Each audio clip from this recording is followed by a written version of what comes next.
বরিশালের বাকেরগঞ্জ উপজেলার দাড়িয়াল ইউনিয়ন আওয়ামী লীগের সভাপতি ও UP chairman Shahidul Islam হাওলাদারকে check প্রতারণার মামলায় গ্রেপ্তার করেছে পুলিশ।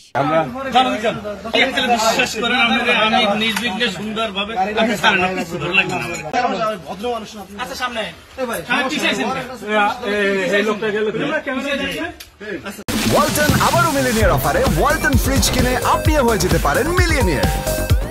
মিলিনিয়ার ছড়াছড়ি দেশ জুড়ে, এটা শুধু ওয়ালটেনই পারে।